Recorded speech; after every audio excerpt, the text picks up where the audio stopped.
Good afternoon, everyone, and a very warm welcome to all our speakers, educators, students, guests joining us on Zoom and YouTube.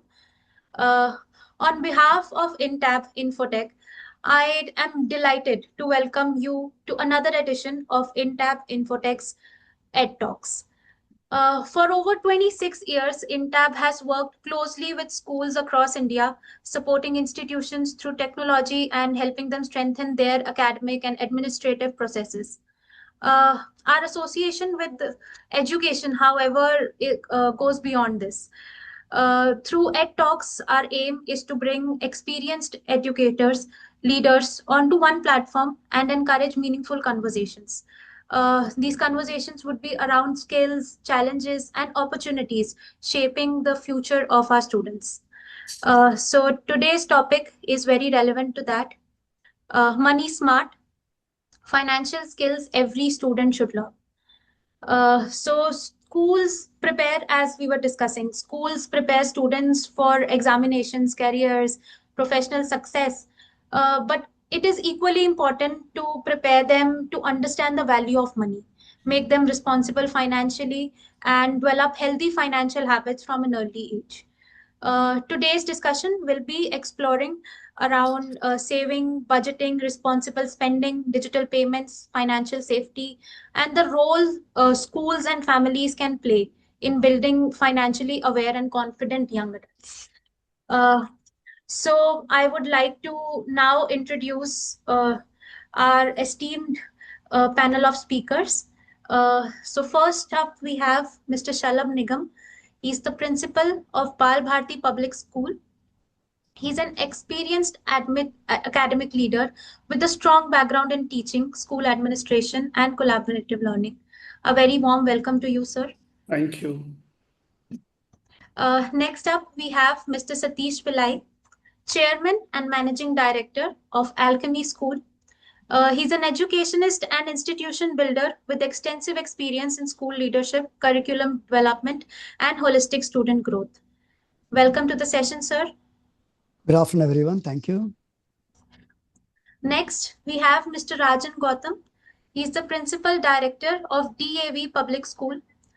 He's an academic leader with rich experience in planning, administration, institutional leadership, and student development. Thank you. It's a pleasure to have you here, sir. Thank you so much. Next up, we have Mr. Vachaspati Jha. He's the chairperson of VJ International School. He's an educator, mentor, and institutional leader committed to academic excellence, student mentoring, and quality education. A very warm welcome to you, sir. Yeah, hi. Thank you. Happy name. I'll now introduce the moderator of our session, Dr. Neelam Tandon.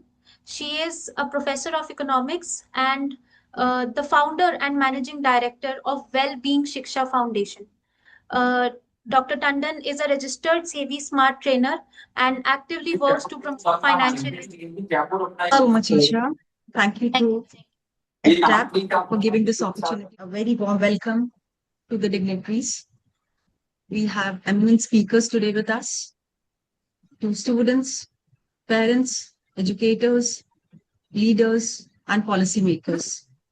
This topic today, what we are going to discuss about, is money talk. Money talk is not something about, we are talking about how can you have access to money, how can you become a millionaire, billionaire. So it's not a something fancy terms we are going to use over here. We are talking in a very realistic manner about why money is important. That is okay, we all know, to fulfill our aspirations. But it's important that, everybody talks about how to create wealth, how to become rich. But nobody talks about how should you spend, where should you spend, and why should you spend. And it is not something very good to hear about these terminologies, because sometimes it looks like you are giving direction to the other person. That, see, here you have to spend. This is how you have to spend. And if you look at the scenario which is changing in India today in terms of spending, is courtesy because of UPI. UPI has made things so easy for people to transact. The digital literacy, the e-commerce platform, the social media exposure, digital addiction of youngsters, which has led to exponential aspirations. And money has not become something which is used as a tool to meet aspirations. It has become a yardstick. And this yardstick is in terms of status symbol. You are not evaluating yourself, you are evaluating yourself with others. So you forget about who I am, what I want in life. You only compare yourself with others. And that leads to a problem in today's world. Because we are leading in a deceptive world where things are not presented in black and white. It is highly painted, and it becomes very difficult to distinguish between what is correct and what is not correct. And apart from that, this AI, which has intervened to that extent, we have become passive takers. We do not want to put efforts. We just want to rely totally on that and the thinking. And thirdly, the reading habit. We do not have reading habits. So if we look at our billionaires, millionaires, they have become because of the reading habits. So something financial literacy, something I won't say financial literacy we are going to talk today about, because financial literacy is something how we interact with the banks, how we interact with financial landscape. You have access to every platform today. You can access financial products, services with ease. But the problem is that where you are channelizing it, how you're channelizing it, to what extent you are exposed to the risk. Are we the educators giving you handholding for that? Are the parents at home are nurturing that kind of a value system in today's generation, that what is the value of money? Or we are just want to just hide things in terms of not giving the clear picture to our kids, making them not realize that how hard-earned money we have earned and where it should be channelized. Sometimes we become emotionally so weak, we surrender in front of our kids. Whatever they want, we want to give them because we want our kids to be happy. So it's this seminar or this session is not only for school students, it is also for their parents, it is also for the educators, it is also for the policymakers, it is also for those indirectly contributing through social media platforms. So it is for all of us realizing the accountability, ownership, and taking care about this, that the financial skills are the backbone of India's long-term sustainability in this volatile world where you don't know tomorrow job will be there or not, where you don't know how you are going to sustain your income, where you don't know the prices are going to shoot up to what level, where you don't know how to make a cushion for yourself, a buffer stock for yourself, when you find so lucrative offers, when you can get high returns, and you carried away by such notions of 15% return. So this is how it works. So please do understand, this session is not about making you understand to become a billionaire, but it's about to make you sustainable and remain happy. Our core objective is to make you happy and stay happy forever and ever in life. So we are honored to have speakers who are from the education domain. And these speakers will be sharing their enriched experience with you to help you understand that how finances or the financial skill and financial habits can make you a good human being in terms of not only good human beings. We are not talking good human being in terms of your value system, but we're talking about good human being who takes care about oneself, who takes care about society with empathy, compassion, and ensures their well-being also, apart from their family well-being also. So we are going for more uh, confining to one group of people rather than thinking on the long-term basis and looking at income disparity in India. Things are becoming so difficult. So I just want to quote a few figures before I hand over and ask questions to our eminent speakers. If you look at National Payment Corporation of India and PCI figures in June 2026, 731 banks are live on UPI. Then the volume which is transacted in millions is 22,716 million volume transactions. In June 2026, I'm talking only about in a month.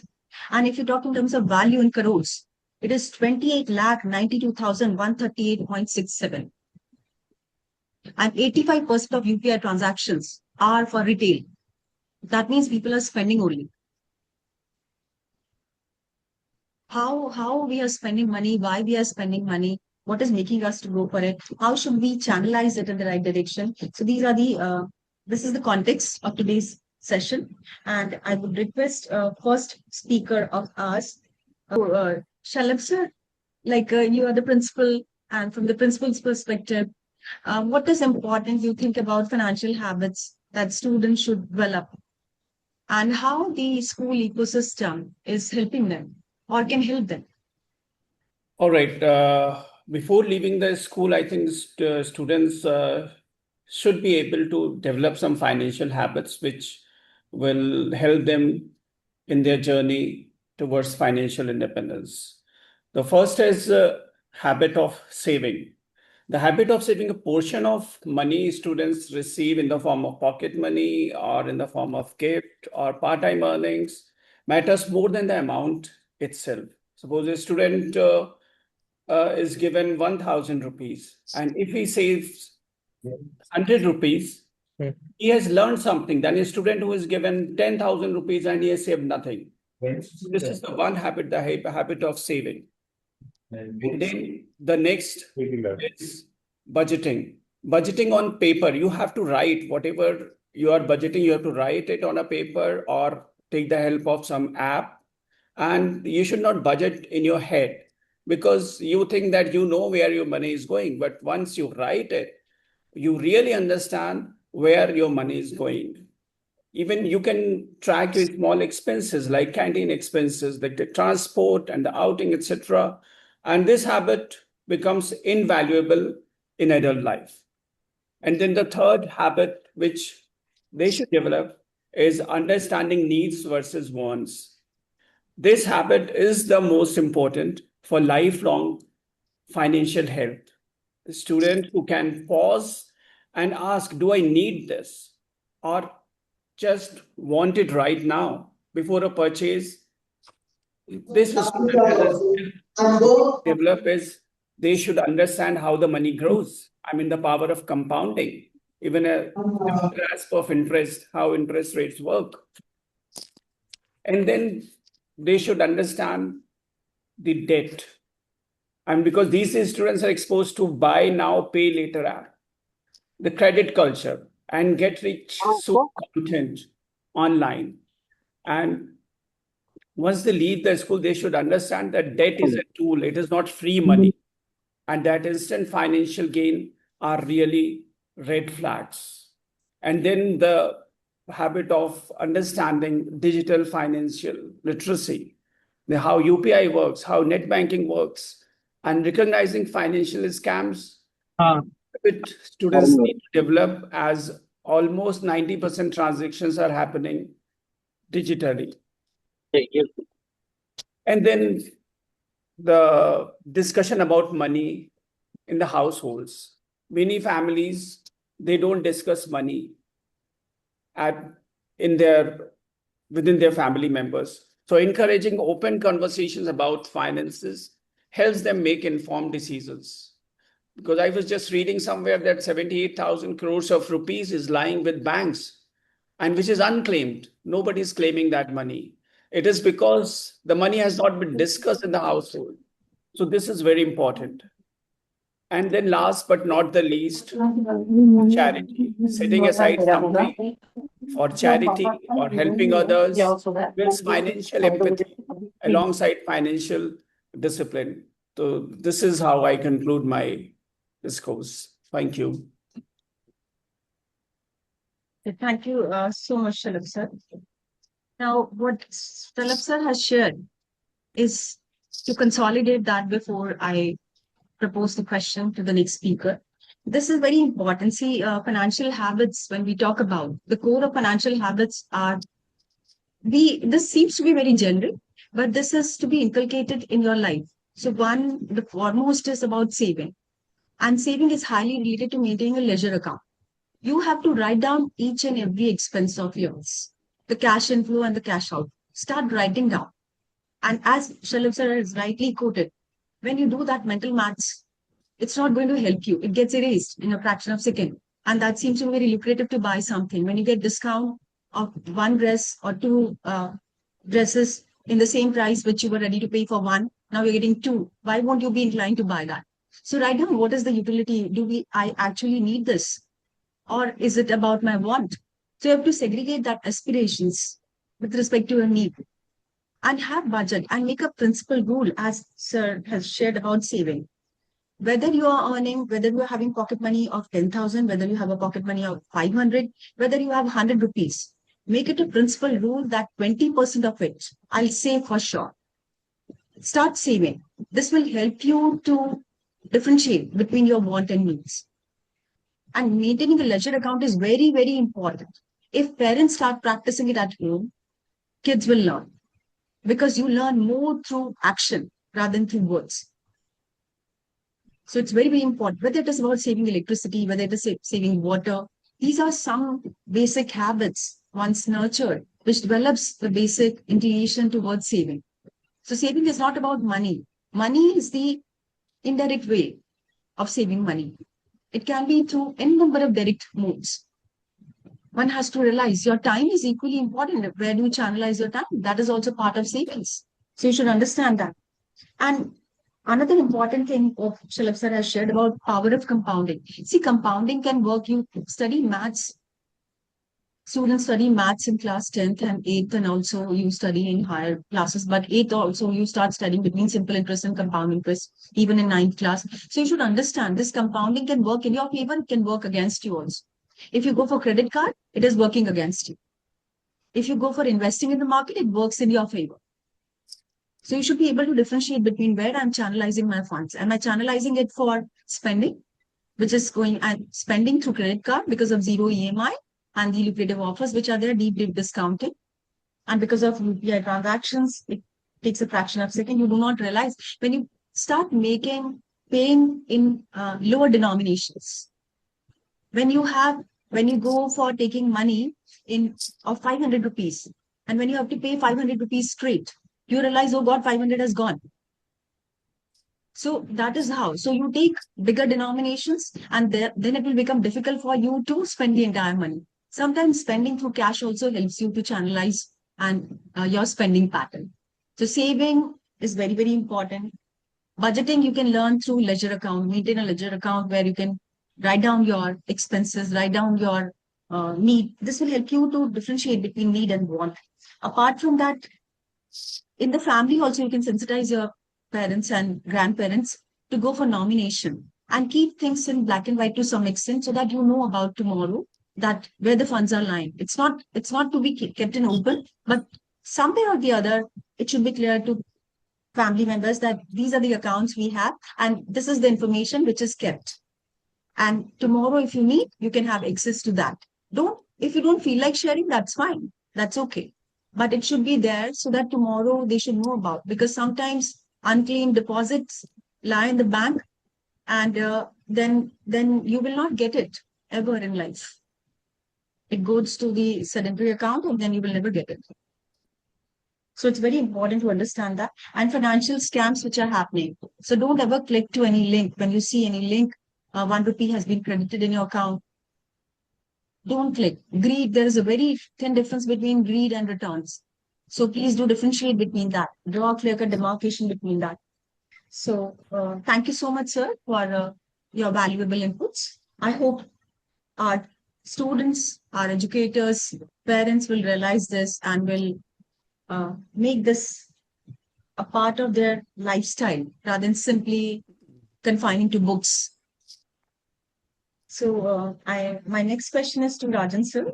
Like, how can schools can introduce financial literacy, not in terms of curriculum, but more in practical terms through experiential learning, and it should be age appropriate, not in rigid way that this is what we expect from each and every student to learn, and we assess on the basis of that, because each student belongs to different background. So the faculty, how should they take care about this? The curriculum is there, but the outcome, to get the right kind of outcome by the right kind of delivery, is very, very important. So what's your views regarding this, Rajan sir? Good afternoon, everyone. Thanks for giving me opportunity. Ma'am, as you have given up a very good understanding about the curriculum and the life skill. When we say about life skill, it means that how we can use the topic, particularly the financial literacy in our day-to-day life. To begin with, we need to understand what is money and what is the value of the money. When you enter inside the classroom, the child wants to know that what are the reasons for which we are being taught about that. Means objective of money. What is the objective of money? And when we explain the objective, when we, see, there are in school teaching, there are different pedagogical level of the children. When presently I am discussing about the pedagogical understanding of the children from class 1 to 5. If they understand the money, usually what happen when the children asks our school at home also that we need so and so money. Usually parents give them the money, but they don't make them understand the value for the money. So first of the thing is to understand what is money. Then after we need to make them to understand value for the money. Now we are talking about the money. So in classroom, as you earlier said, that there are mathematics over there. And in mathematics, we are giving certain questions like if one apple can be bought for 10 rupees, then how many apples can be bought for so and so rupees? Usually what happen in this way, the child is not exposed to the real world situation. Rather, in our school, we take the children to a mall or a certain place where we give them like 100 rupees. This is the real situation. When we give them 100 rupees, then the child goes to a particular shop and asks that how much does it cost? If they say that 150 rupees, then at times we find that the child gets befuddled. What is the difference between 100 and 150 rupees? So this is the real teaching happens. And when we talk about the financial literacy, see, the money is the problem for everything, but money can be solve many of our problems. So we should also encourage our parents, because parents take their children to different places like restaurant, mall, movie theater. So there, what happened that rather than encouraging our children, I'm talking about the children from 6th to 10th, rather than encouraging their children to go and discuss what is the price, what is the things, what calculation needs to be done, like 500 rupees has been given, how much the cost of the ticket is, this is the cost of the ticket, 350, and what would be the cost of like cold drink and other things, and let the child calculate it. So we should make them self-dependent. We are teaching in the classroom about the mathematics and the money for a very long time, but we don't understand.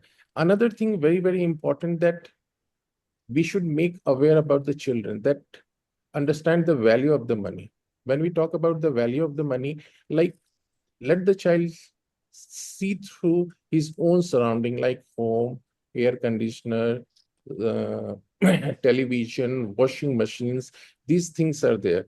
Just talk to the child that if these things are there in this, they take it for granted. If these things are not there in your household, what will happen to your life? Another thing is that, so for getting these things, what your parents have done, obviously they have earned money. Today generation, our generation has struggled a lot to reach to this situation. Today generation doesn't understand the value for the money. So the understanding of the value of the money should start from the home itself. And as you said rightly, the saving doesn't mean only about that I'm earning 100 rupees and I'm saving 20 rupees. Saving happens every minute, every second, daily. Like there shouldn't be more water flow. There shouldn't be, electricity has to be used properly. And as part of the United Nations SDG goals, sustainability is very, very important. During your discourse, you have very good, rightly said that sustainability has to be there. When we talk about the sustainability, it means first the sustainability for the family. Like if father is there, they should have so much of savings that their children can be used it. Another good thing is that we should also need to understand, particularly in India, about empathy. We earn money, we spend money, but we should also have empathy for the society, giving back to the society, like charity, philanthropy.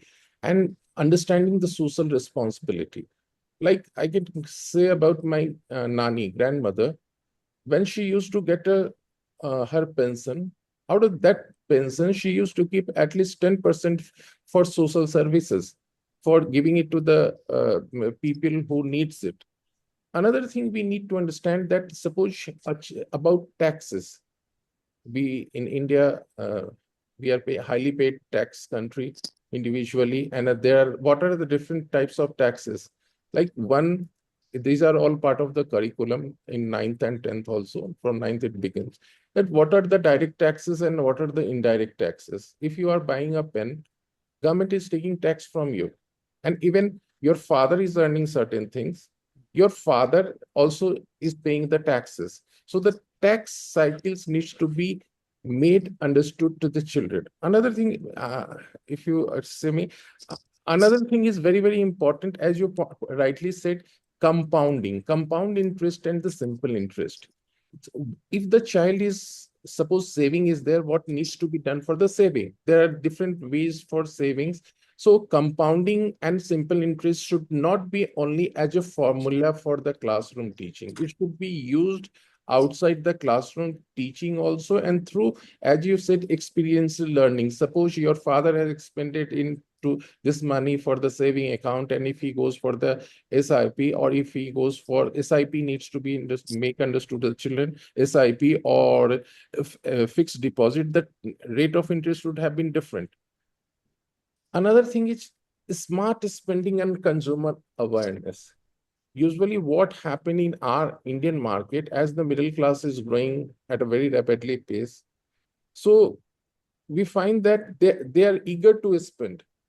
Every household, when they go outside, particularly children and also grown-up people, they want to buy things, and by buying they have a lots of pleasure.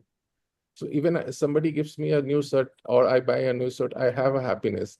And particularly the companies, those who are selling the product, they know about the consumer behavior. So the consumer awareness needs to be taught to the children, that what is company needs and what is the consumer awareness. A same product, what you are buying right now here, could be bought a bit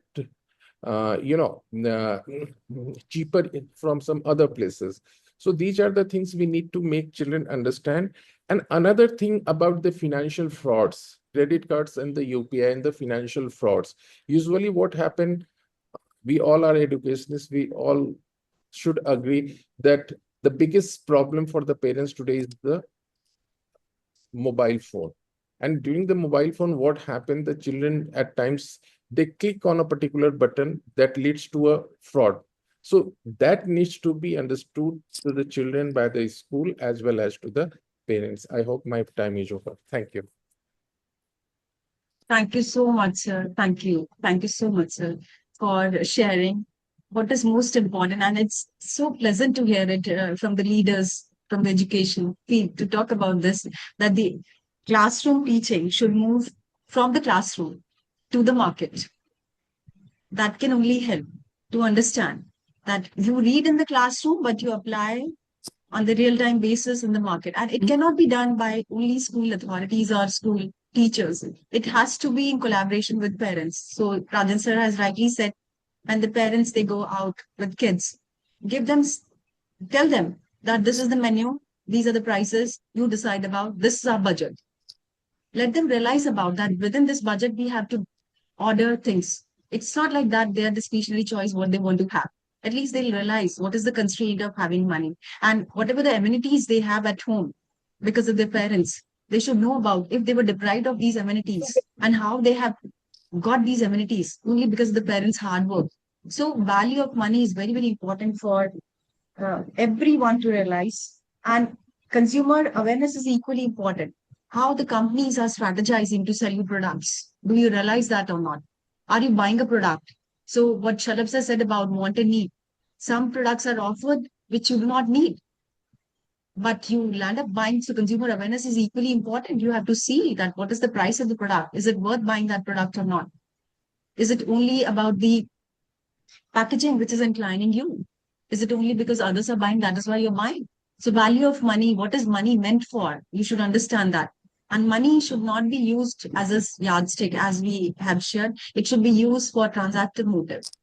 You should understand that. So it's very, very important for the teaching pedagogy, which needs to be changed from the classroom, which should reach to the market through the collaboration of all the stakeholders. We cannot make school authorities accountable for this. It is should be through collaboration only when change can happen. Thank you so much, Rajan sir, for sharing your valuable views. Now I would request Vachaspati Jha sir to share his valuable inputs. Yeah, much of what needs to be discussed has already been discussed. What I would like to add, and what has not been touched yet, is school's role, specifically in making an environment where entrepreneurship is developed. That is very important, and because the entire curriculum uh, is tuned towards making students aspiring for a job, that needs to be changed. That needs to, I mean, changed. I mean, we cannot change the curriculum. Curriculum is fine, but as education leader, we have in terms of like principal, teachers, we have to devise a mechanism wherein entrepreneurship is encouraged. That is more important. And why I'm talking about entrepreneurship, the reason is we are talking about savings. Savings for what? Savings for, as Tandon knows, I mean, Tandonji knows quite well. I shouldn't get into the depth of it.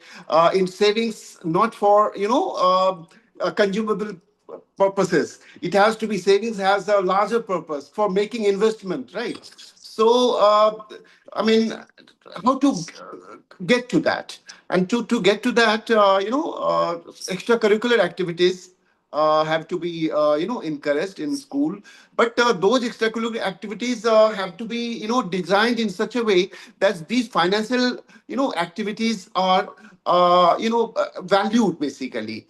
And suppose what we do in school, we give responsibility to 2 3 students to collect money, to make budget for a particular event. So this gets limited to 2 3 people. We should make it a much wider. And let me tell you a very interesting thing. School has a very a significant role. I mean, everyone knows, because students spend almost over 40% of their time in school, over 40% of their time in school. So what happens in school and the kind of interaction students have among peers and with teachers shape a lot of things. I'm telling you, a particular student, for instance, suppose in a school election wins, that student's habit of winning elections leads him to the post of prime ministership. Similarly, let's get to another point. Suppose a person, a student, you authorize to collect money, to make budget, and to implement all the plans for a particular event. Let me tell you what's going to happen to him. If he succeeds in that, he's going to crack IM. He's going to be a CEO of a very big company later on. I mean, so these are the things. Seeds are being sown at school level. Uh, we have our compulsions like language proficiency is required. So that is why what has happened. I mean, in not before class 8 you have commerce, you have economics, etc. But of course, I understand commerce cannot be taught to these kids like fourth, fifth students. But at least during interaction in certain events and so on, we can inculcate these values. So my point is, let us prepare India of entrepreneurs, full of entrepreneurs, rather than job seekers. What I'm seeing, and I'm really pained a bit. We are hard pressed with certain circumstances. We are born there is a cultural impact also, because we take birth, and from that day onwards our parents ask us, give us the kind of instruction, do this, do that to secure a job. So, I mean, I'm not going to go into that, but at the same time, job is important, of course. It's risk-free. I understand, because at the end of the month, you get money. Money we are talking about. That's why I'm talking about this. Uh, Instead, we should focus on developing entrepreneurs, because unemployment is a very burning issue. We say unemployment is there, employment, government is not providing employment, so everything throwing at government perhaps may not serve our purpose, larger purpose. So it is, and school, let me tell you, school, colleges come later, engineering colleges come later, come later. But we at the school, what you do, every school, has a tremendous responsibility. So, I mean, we have a lot to say, lot we can discuss, but this is the minimum. And secondly, family's role. Family's role is invaluable. I said for over 40%. Now, remaining 60% students remain in their home, what guardians, what parents can do, and they do, many do, but most do not do. What they should involve their children in their financial decisions. Suppose a parent wants to invest in a land or a flat or whatever, he should discuss with the child, beta, I'm doing this, will it be better? uh, you know that helps to the extent that I'm telling you one more thing. It will really be very interesting. In colleges, what you see, internship. Students go for internship. What exactly does it do? In internship, students get first-hand information, first-hand knowledge of how business runs. Now, why not a child? Suppose a shopkeeper is there. Shopkeeper, I'm talking about a case of a shopkeeper parents. Now, if a child of that shopkeeper is involved in most of the finance decisions at every level, what will happen? That particular child has had internship right from his childhood. You know, so internship happens, more effectively at home.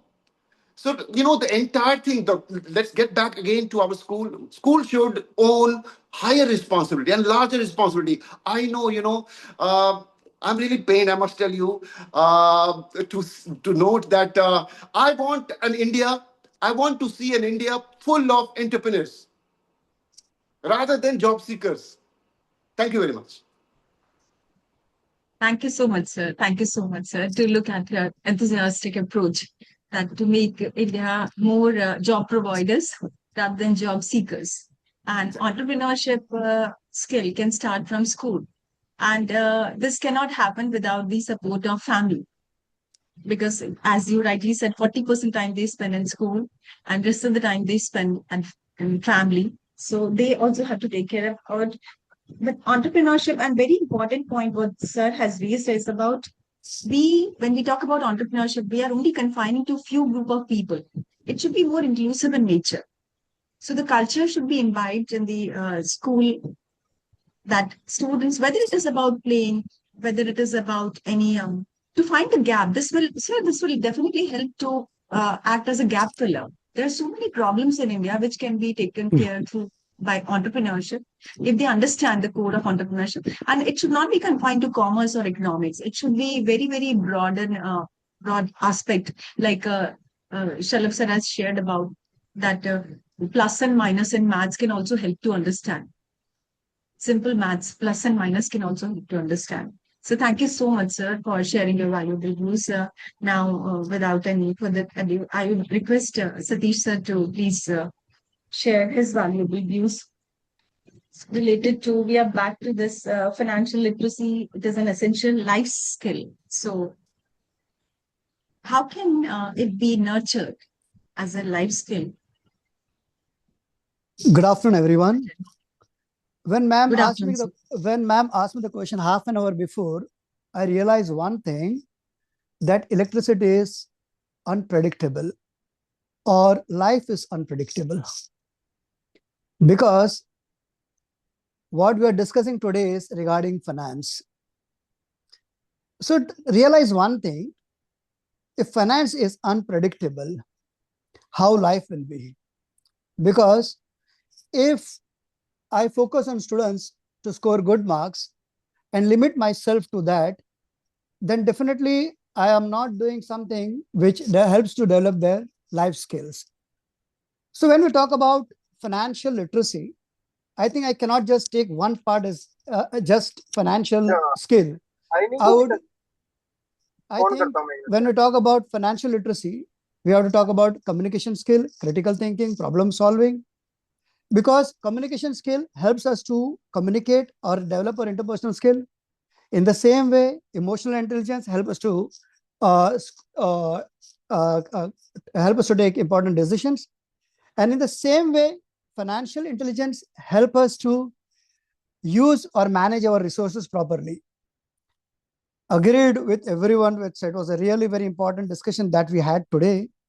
And I really feel that when we talk about financial intelligence, we have to understand one thing, that if a student completes his studies and he graduates and he becomes a professional person, you observe that he may have done very well with his school life and got a very good job.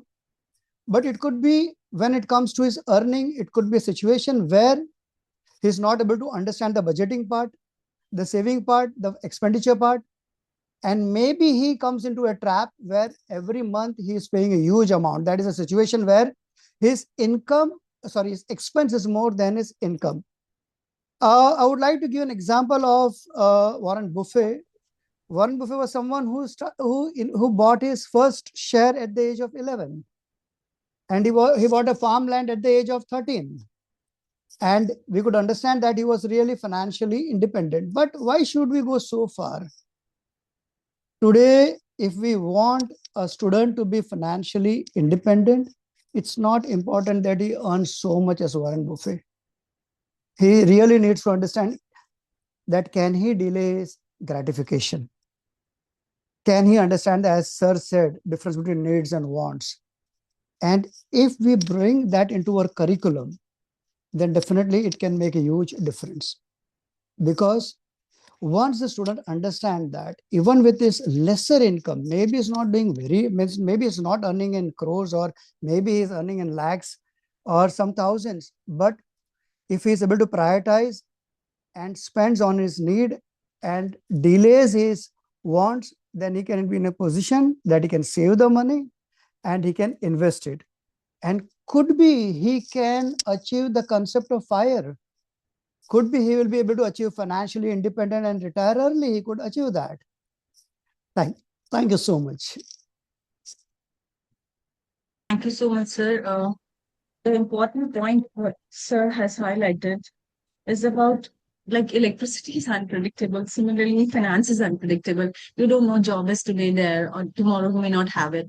So financial security is very, very important. And rightly highlighted by sir that what you learn at a school level is going to help you all throughout your life. Reason being, when you land up with a job, whatever job you may have, but it's important to see that the financial health of the company where you're working, or like Sir shared about, Zabati Sir shared about entrepreneurship. So you should know about that, where my money is going. Is it a viable industry or not? Is it a viable project or not? And where I'm working, how long the company will be able to sustain. So this is very, very important to understand. And financial skill cannot be studied in silos. It has to be through interpersonal skill, communication skill. You have to be very well versed with the market. If you do not understand, you do not know about the basics, how will you take care about that? So there are experts who are there in the market who can help you and hold of you. We have, Isha, do we have time so that we can have last final statement from each of our speakers? Yeah, we can have a final statement. If Okay, there are no okay, thank you questions. so much. Okay. So may I request each one of you to please share your final words for today's core theme. What you want to convey to students and to all the stakeholders in one sentence, if you would like to share. If I were to leave students with just one principle, I would say pay now, enjoy later. That is, money doesn't grow because of luck. It grows because of discipline, consistency, and patience. Thank you. Alap sir? Yeah, what I would like to convey to students is that they should learn to delay their gratification, because is like instant food, instant gratification is the problem. And the students should be taught that how can they defer their wants.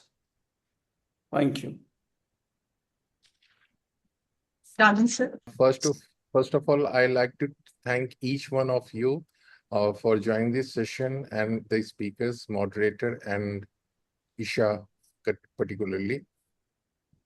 Thank you for selecting such a great topic, that particularly in India and considering the global situation where because of the war condition and other things, obviously there are economic strain in every household of India. So introducing financial literacy will definitely help children to grow as an aware citizen first. And the second thing, as we are seeing that India is becoming, uh, innovation capital. Startups, lots of startups are coming, and they are already doing great for the economy. So through financial literacy, if we are able to make children aware about the money, and if their innovation can directly be related with the kind of money they can generate, that will be great for any school. Thank you. Thank you, sir. May I have last final statement from Masabati sir? So, in the context of school and students, I'd be more practical in terms of money, right? Uh, you know, what happened? I was in IIT, right? And my colleague, who had got All India rank 50, he was from Marwari community. I asked him, how you got such a good rank? He said, he was from, Bardhaman. There is a place in West Bengal. He said, I used to sit on my father's medical store. So entire day he used to sit and he used to, operate his medical store. Then asked him, "How did you study?" I mean, all the time customers are not there. But why I'm telling you about this? Sitting at a shop, running a shop, it simply get best out of you. So my suggestion is, if school can have a mechanism wherein school can provide students with a opportunity to work as a shopkeeper in school campus for 1 or 2 days or 1 hour or 2 hours. What will happen? The budgeting, some sir was the panelist was talking about budgeting, writing. At the end of the day, some authority will see how much profit has happened. This will be a real internship in the school itself, right from class one, class two. It will, and many do it. I hope that this may sound a little bit far-fetched, but this is highly practical if we want our students to have a business sense and money sense. Thank you very much. Thank you, sir. So I would like to conclude on behalf of EdTab, thanking Isha and entire team, the delegate members over here for spending their precious time with us, helping us to know more about what is happening on the other side of the coin and how should family members should also take care about that. So the final words which have been shared for you students, for the educators, for family is about having discipline and consistency. You you save discipline in a disciplined manner, you spend in a disciplined manner, consistently you save. And if you save, then only you'll create a corpus to go for investments, which will create your wealth in future. As then learn to delay gratification. If you delay gratification, you will be judicial in terms of your spending. You will be able to differentiate between want and needs. Financial literacy is very important in today's world. You should understand the importance of financial literacy, not only confining to books, but applying in the real life. And as Sir Chasar has shared about that, there should be a mechanism for creating opportunities where students can learn on a real-time basis in school, which creates a foundation for them, or rather that will, it can be the best way to learn on a real-time basis. What are the opportunities? What are the constraints? How to plan budgeting? Where should we spend? Where should we not spend? If there is crisis, how to meet that crisis? So thank you so much to the delegates, to Isha, to all audience. And, we are really blessed to get this opportunity to interact with all of you. Thank you so much. Thank you. ma'am. And thank you everyone for joining us here today. Very special thank you to our esteemed speakers. We had wonderful insights shared by you, and thank you so much, Neelam ma'am, for moderating and sharing such valuable insights. Before we wrap up, in the chat of this particular meeting, we've shared the YouTube channel link of Entab. This webinar that we've had today, ये webinar YouTube पर live जाएगा. This webinar will be live on YouTube as well very soon, so that all of you can rewatch it, or you can share it with your groups, children, relatives, to attend this, to see what we've discussed about, and share your questions in the comment section of our YouTube channel. So please go ahead and subscribe to our YouTube channel and the social media links that we've shared for further updates and for further webinars that are going to come up with EdTalks. Thank you once again for joining us, and I wish you all have a wonderful day ahead. Thanks a lot. Namaskar. Thank you so much.